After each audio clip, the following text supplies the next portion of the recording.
Friends, welcome back to your channel. तो इस video में हम आज पढ़ने वाले हैं कक्षा 10। विषय हमारी हिंदी की रहेगी और कार्यपत्रक 17 और तिथि हमारी रहेगी 13 अगस्त 2021। ठीक है, तो इसमें क्या है, हमें एक सूरदास, ठीक है, सूरदास हैं, सूरदास एक महान काव्य हैं कह सकते हैं। ठीक है, तो उनके द्वारा लिखित एक हमें पद का एक पार्ट दिया गया है, भाग दिया गया है, तो उसको हमें पढ़कर, ठीक है, जो ये जो है ना, ये सूरावली का एक भाग है। ठीक है, सूर सागर उनके द्वारा तीन जो है, तीन साहित्य मतलब लिखे गए हैं। तो कौन कौन सा? सूर सागर, साहित्य लहरी, सूर सारवली। ठीक है, इन मतलब इनके द्वारा लिखित हैं, सूरदास जी के द्वारा। ठीक है, तो ये सूर सारवली का ही एक पार्ट है, ठीक है, भाग है। तो उसमें का हम पहला पद पढ़ते हैं। ठीक है, हमारा क्षितिज भाग 2 में का पहला पद है, ये पहले चैप्टर का। ठीक है, सूरदास के पद में का। तो उसमें क्या बोला जा रहा है, इसमें जो पहले तो मैं आपको बता दूं, जो उद्धव, जो गोपियां हैं, ठीक है, वो उद्धव को व्यंग्य करते हुए बोलती हैं। ठीक है, जब उद्धव जो हैं वो श्री कृष्ण जी का, जब श्री कृष्ण जी बहुत दिन तक मतलब आते नहीं हैं वृंदावन में, ठीक है,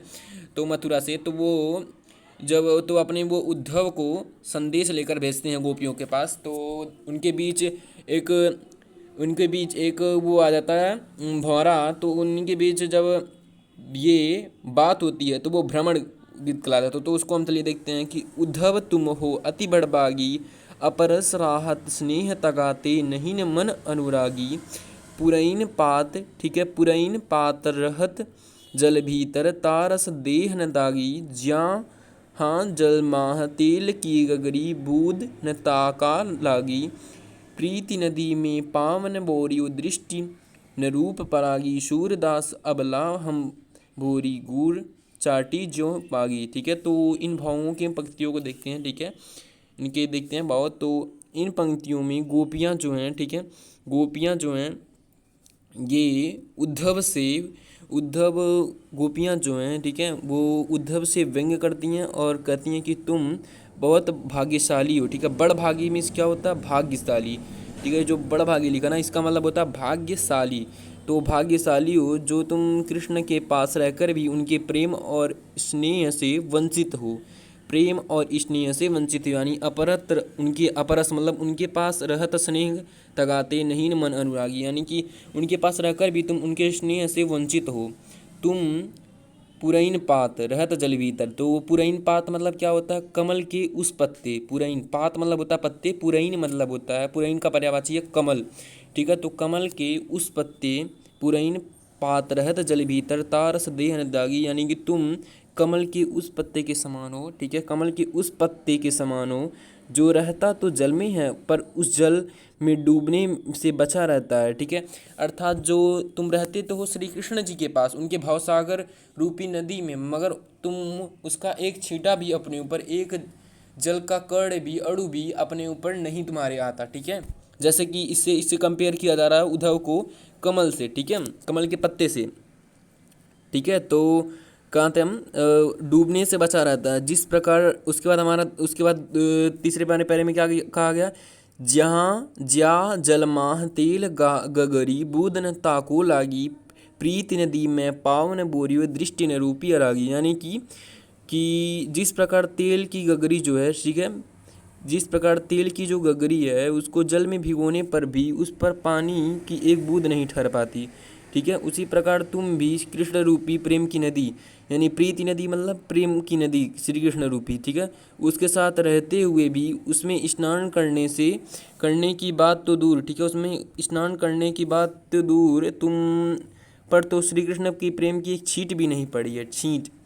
ठीक है, बोरा है, छींट भी उनके बाद नहीं पड़ी है। तो तुमने कभी प्रीति रूपी नदी में पैर नहीं डुबोया, यानी प्रीति ने में पावन बोरियो, दृष्टि रूपी परागी, तुम बहुत विद्वान हो। ठीक है, वो क्या बोलते हैं? दृष्टि ने, तो सूरदास अब हम बोरी गुड़ न छाटी त्यागी। ठीक है, तो वो कहती हैं गोपियाँ कि तुम बहुत विद्वान हो, इसलिए कृष्ण के प्रेम में नहीं रंगे, परंतु हम जो हैं ये भोली भाली गोपियाँ हैं, इसलिए हम उनके प्रति ठीक उस तरह आकर्षित हैं। अब किससे कंपेयर करिए? चींटियाँ से। सूरदास अबला हम भोरी, भोरी होता है, ठीक है, भोली भाली मतलब होता है, भोरी मतलब, ठीक है, इसलिए हम उनके ठीक उस तरह आकर्षित हैं जैसे कि चींटियाँ जो होती हैं ये गुड़ के प्रति आकर्षित होती हैं और हम उनके प्रेम में लीन हैं। ठीक है, तो ये चींटियाँ जो हैं गुड़ में इतना आकर्षित होती हैं कि वो खाती हैं और खाते खाते उसी में चिपक के मर जाती हैं, ठीक है। तो इससे वो कंपेयर कर रही हैं कि इतना हमें श्री कृष्ण भगवान जी से प्रेम है, ठीक है। तो अब हमें आसान से कुछ प्रश्न दिए गए तो उनको हम करते हैं। तो पहला हमारा जो प्रश्न है इसमें बोला है कि गोपियाँ उद्धव को क्या कहकर पुकारती हैं, ठीक है। इनमें सही उत्तर छांटना है, MCQ है। तो गोपियाँ उद्धव को क्या कहकर पुकारती हैं? अभागा कहती हैं कि भाग्यशाली कहती हैं कि शत्रु कहती हैं कि प्रेमी कहती हैं। तो वहाँ क्या कही है? भाग्यशाली, बड़भागी कही है ना, बड़भागी यानी भाग्यशाली। तो हमारा जो ऑप्शन बी है ये करेक्ट हो जाएगा, ठीक है। तो ऑप्शन बी यानी भाग्यशाली।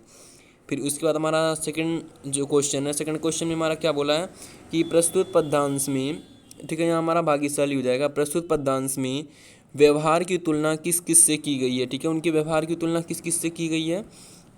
तो प्रस्तुत पद्यांश में उद्धव के व्यवहार की तुलना किस किस से की गई है? कमल का पत्ता और प्रीति नदी से, कि गुलाब का पत्ता बैर की नदी से, कि नीम का पत्ता गहरी नदी से, तेज पत्ता उपनती की नदी से। तो यहाँ की किस चीज़ से की गई है? कमल का पत्ता था ना, मतलब यहाँ हमने पढ़ा है कमल का पत्ता। देखिए, प्रीति न नदी में पाँव न बोरी दृष्टि न परागी, ठीक है। तो यहाँ हमारा क्या था? पुरैन पात। देखिए, पुरैन पात रहत न जल भीतर। पुरैन पात यानी कि कमल के पत्ते और जल से की गई है, ठीक है। तो यहाँ हमारा क्या हो जाएगा? क वाला आंसर, ठीक है। उसके बाद हमारा थर्ड जो है, थर्ड में हमारा क्या बोला है? थर्ड में है कि गोपियों ने अपनी तुलना किससे की है। तो गोपियाँ जो हैं वो उन्होंने अपनी तुलना किससे की है, ठीक है। तो उन्होंने अपनी तुलना चीनी से की है कि गुड़ से की है कि चींटी से की है कि सांप से की है। तो उन्होंने अपनी तुलना चींटियों से की है, यानी कि चींटी है ना, चींटी और गुड़ से की है। तो यहाँ चींटियों से उन्होंने अपनी की तुलना की है कि चींटियों में मतलब श्री कृष्ण, जैसे चींटियाँ जो होती हैं वे गुड़ में रहती हैं और खाती हैं और उन्हीं में मर जाती हैं, उन्हीं इतना लीन रहती हैं, इतना आकर्षित रहती हैं। ऐसे ही वे गोपियाँ जो हैं वो श्री कृष्ण में इतना लीन है कि वो ही उनके सब हैं, ठीक है। तो ये हमारा क्या हो जाएगा? अब हम देखते हैं चौथा क्वेश्चन। चौथा क्वेश्चन में हमें क्या बोला गया है, ठीक है। तो चौथा क्वेश्चन को हम देख लेते हैं। फोर्थ क्वेश्चन क्या है? हमारा फोर्थ क्वेश्चन है कि गोपियों ने अपने मन की वेदना किस प्रकार प्रकट की है, ठीक है। तो उन्होंने अपनी जो वेदना है ना, तो वो किस प्रकार प्रकट की है, तो देखते हैं चलिए। तो गोपियों ने अपनी मन की वेदना जो अपने मन की वेदनाओं को युक्तियों से प्रकट की हैं, ठीक है। जैसे कि युक्तियों से उन्होंने, जैसे कि स्वयं को श्री कृष्ण रूपी गुड़ से लिपटी हुई चींटियाँ कहती हैं, और जैसे चींटी को गुड़ से अलग करना असंभव होता है, वैसे ही गोपियों को श्री कृष्ण से अलग करना असंभव है, ठीक है। तो उसके बाद हम फिफ्थ क्वेश्चन अपना देखते हैं। फिफ्थ क्वेश्चन में बोला गया है कि किसी वर्ड की आवृत्ति एक से अधिक बार हो तो अनुप्रास अलंकार होता है। जैसे मधुर मुस्कान। तो प्रस्तुत पद्यांश में हमें अनुप्रास अलंकार बताना है, ठीक है। तो यहाँ आप एक और लिख सकते हैं, आप यहाँ जैसे लिख सकते हैं भोली और भाली। प्रस्तुत मतलब प्रस्तुत पद्यांश में भोली भाली एक हमारा हो जाएगा, ठीक है। अगर आप और लिखना चाहें तो मैं बता देता हूँ। तो देखिए, तो किसी वर्ड की आवृत्ति एक से अधिक बार होने पर अनुप्रास अलंकार का था। जैसे मधुर मुस्कान प्रस्तुत पद्यांश में अनुप्रास अलंकार का एक उदाहरण ढूंढ कर लिखिए, तो उसका हो जाएगा पुरैन पात रहत जल भीतर, ठीक है। तो में प की आवृत्ति के कारण अनुप्रास अलंकार है, ठीक है। आप वो भी लिख सकते हैं। और उसके बाद एक मैंने यहाँ बताया है, देखिए भोली भाली। तो यहाँ आप इसको लिखने के बाद भी लिख सकते हैं, ये पुरैन पात, यहाँ के बाद आप लिख सकते हैं भोली भाली, ठीक है। भोली भाली, भोली भाली भी आप यहाँ लिख सकते हैं, ठीक है। So thank you watching this video.